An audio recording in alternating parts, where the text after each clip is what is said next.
Crew, Mrs. Kinda coming at you here with your essential question for the day. So today we are going to be looking at this question. In what ways did Southern states and institutions seek to create economic inequality during Reconstruction? So we've learned a little bit about the 14th Amendment and kind of how it frames what we think about citizenship and due process and equal protection of the laws. Today, we're going to take a step to try to further understand what the equal protection of the laws actually means as we understand what Southern states and other institutions were doing to kind of step on those rights. So, I would have encouraged you, and of course you can go back, to sit down and to write down the essential question. It should be, of course, posted for you. Let's put that at the top of our notebook so we have access to that. That's really handy. And then let's dig in a little bit. Okay, so although Southern states were required to accept the 13th, 14th, and 15th Amendments in order to officially reconstruct, they were still really able to kind of create systems to ensure that formerly enslaved people were kept unequal and unable to access economic inequality. So while we see these amendments that are telling the states how to act, the reality is that Southern states were able to create these systems that, in fact, did not promote equality, these systems were created to ensure that formerly enslaved peoples were not able to access equality, or of social means or of economic means. And one of these ways is through what's called sharecropping. So I want to give you the definition of what sharecropping is. I want to talk about why it occurs, and how it works, and then who gains and who doesn't. And sharecropping is one of your terms, I believe, for this unit. So sharecropping is an arrangement between a farmer and a laborer, or what we call the sharecropper. It is a legal system that can occur when a contract is signed. So when a contract is created, a work contract between the owner of the land and the laborer, then it becomes a legal system, meaning they've got their signatures on it. Why does it occur? Well, it occurs because the farmer has land that's sitting there and needs to be farmed. No longer does the farmer have free labor, right, which would have occurred prior to the Civil War. Now the farmer has his or her labor emancipated or freed, and yet the farmer still has land that needs to be farmed on.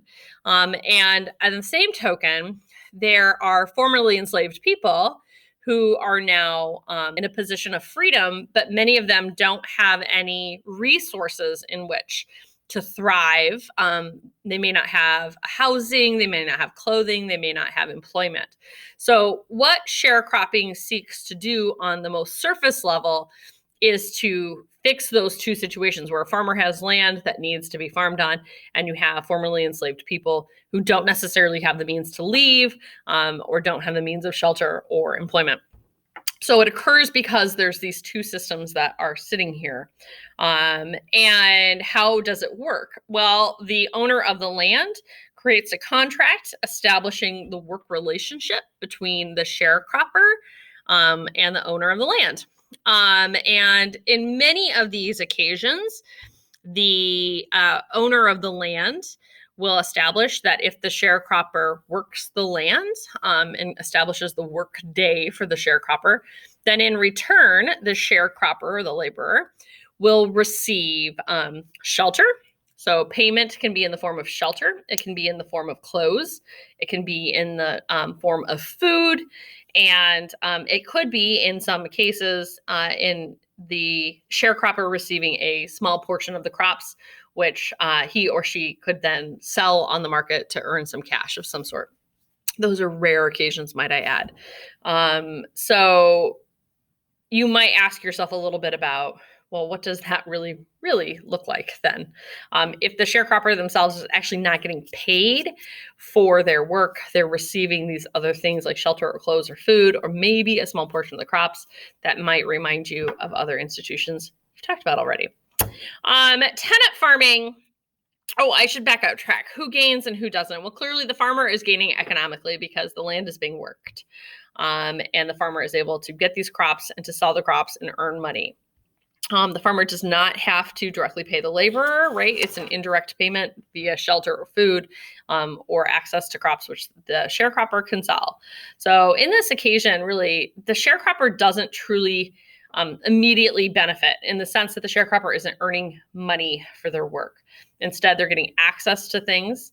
But if you realize, like, when is the sharecropper ever able to move out of the stage of their life? That's incredibly challenging because they don't have any money coming in for which to save to go get a piece of property themselves or to leave to go to the north.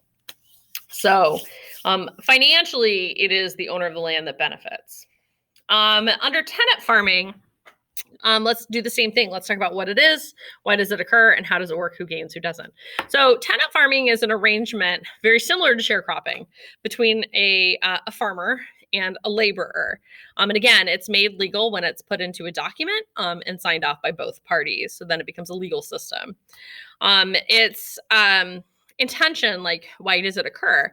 So what it is where the farmer has land, again, that needs to be farmed, but doesn't necessarily have the cash to pay the laborer.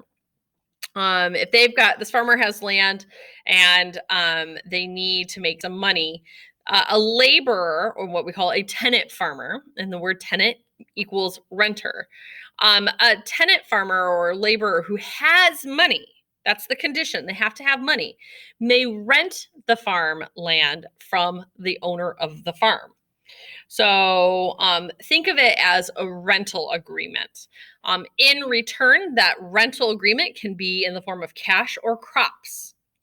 In this case, the farmer could choose to sell those crops as payment for working the land. So again, let me refresh. How does it work? We have land. We have a farmer who has land and it needs to be worked. You have a tenant farmer or a laborer who is seeking employment and wants to have some land of their own. That tenant farmer pays rent to the farmer. The farmer gets cash. The tenant farmer gets the crops that he or she will choose to sell and make money off of. So who gains? Well, the farmer gains because he or she is getting cash for the rental payment paid to them. And generally, the tenant farmer, if the crops go well and it's a good crop season, the tenant farmer could choose to, of course, keep some of that money and do quite well with themselves, potentially. But that's only based on the value of the crops.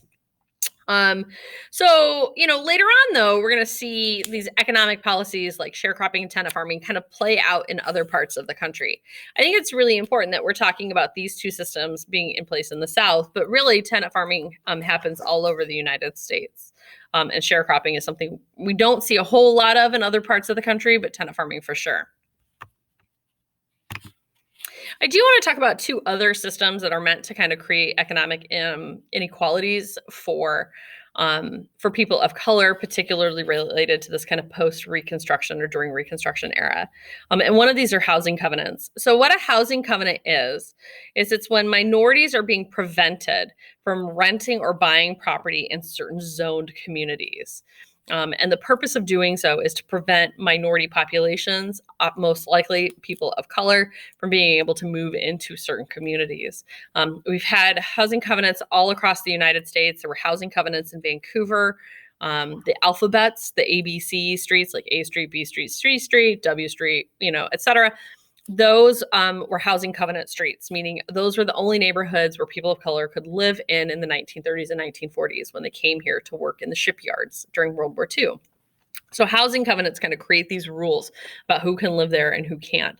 In essence, they determine, who's allowed in the club and who's not allowed in the club. And they are meant to be restrictive and to prevent equality and access. Redlining, people are now starting to talk about redlining. So I want to talk about what it is, where the name comes from, and the impact. And the impact of redlining and housing covenants are kind of the same. Redlining is the process by which banks and like other lending companies won't insure or allow a mortgage for somebody wanting to buy a house in a certain neighborhood. The name comes from the color, and I've given you a redlined map here. So the name comes from the color red.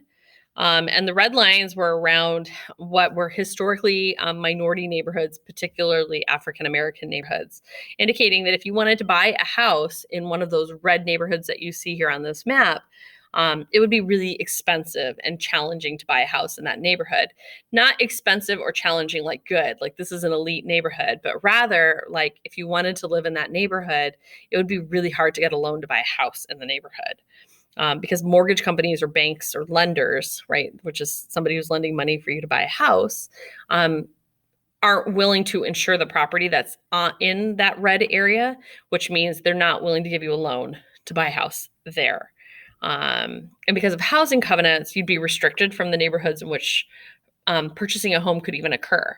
So between housing covenants and redlining, the purpose really is to prevent people from being able to buy homes in certain neighborhoods. They're very restrictive. And again, the intention is about economic inequality and lack of access. So we think about sharecropping and tenant farming as very much built into the Reconstruction era. Housing covenants and redlining come later, but they're all about ensuring that certain populations aren't equally protected under the law.